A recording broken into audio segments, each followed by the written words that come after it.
Right now, we are concluding our series of congressional candidate forums for the 8th Congressional District, talking with Republican candidate, state representative from Appleton, Roger Roth, who is running against two other Republicans in the primary for the chance to challenge the U.S. representative from Wisconsin's 8th, the Democratic incumbent, Steve Kagan. And our lines are full, getting lots of response from listeners on this one. And Roger Roth, before we go to the phones, let me just pose a Facebook comment from Sure. Rich, as it is... we just celebrated the 75th anniversary of Social Security, and there are a number of ideas floating around Washington about what to do with and about Social Security and its long-term solvency. Rich on Facebook wants to know, would Mr. Roth try to privatize Social Security? Many private retirement systems dissolved into nothingness towards the end of the Bush administration. That's his question. I think that's an excellent question. When we look at making Social Security solvent, although I think it's beneficial for every American, I think you should look to put aside more of your savings into a privatized account, your own retirement account, just to augment your Social Security benefits. I think that's just good financial planning. At the end of the day, though, privatizing Social Security isn't going to fix the problem that we have right now.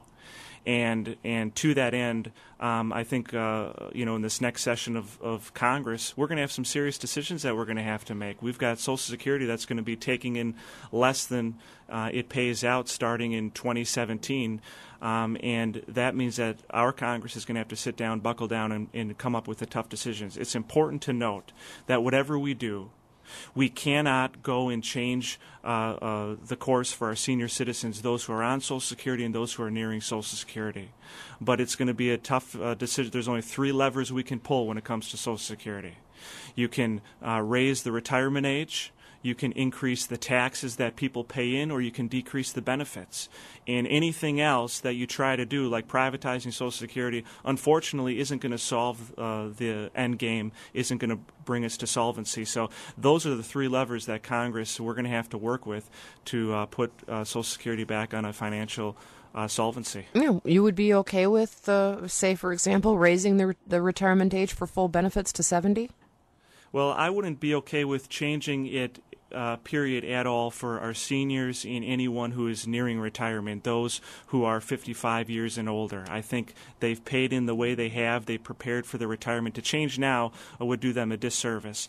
But I believe that we're going to have to leave those options on the table because if we can't if we can't move some of those levers, or at least one of them, there's no way we're going to be able to deal with Social Security. Privatizing Social Security isn't going to bring us the savings we need to pay for the seniors who are drawing benefits right now. In fact, you privatize Social Security, you'll have less money going into the Social Security system, which means less will be there to take care of those seniors who are on Social Security and those who are nearing retirement. To the phones we go. Paul in La Crosse joins us. Hi, Paul. Good morning. Yes, on this very subject, Congressman Ryan has introduced his roadmap to America's future. It addresses a lot of these same things, but they're quite different from yours. If you're elected to Congress, will you support Congressman Ryan's roadmap for the future, or will you oppose it? I have not read Congressman Ryan's roadmap in its entirety. I have read parts of it, and I think the one thing you've got to get Congressman Ryan credit for is the fact that he's going out there and bringing forth actual solutions.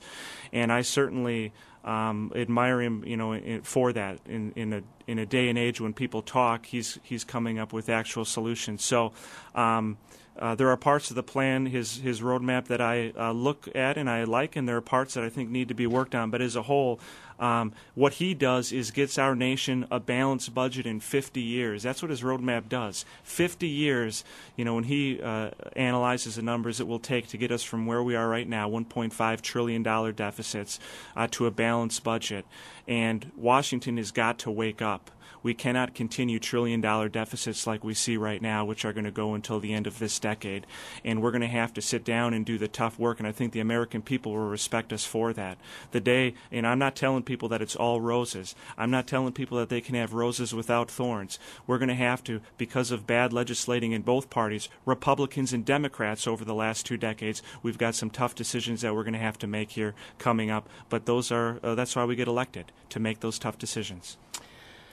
Thanks to Paul. Well, my understanding, not reading the entire roadmap of Congressman Ryan's either, is that there is partial privatization of Medicare and Social Security being advocated by Congressman Ryan.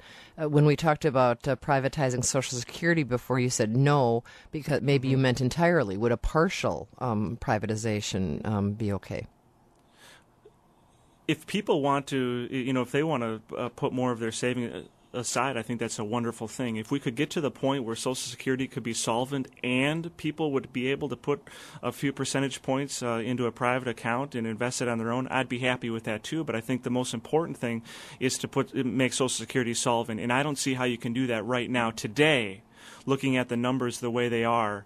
To take money out of the Social Security system, I don't know how that helps us. I don't know how that gets us to the end. Again, there are 3 levers that you can pull to fix Social Security. One of them is to raise the retirement age, one of them is to decrease benefits, and one of them is to increase the amount of taxes that we as Americans pay in. And privatizing Social Security is unfortunately not one of those levers.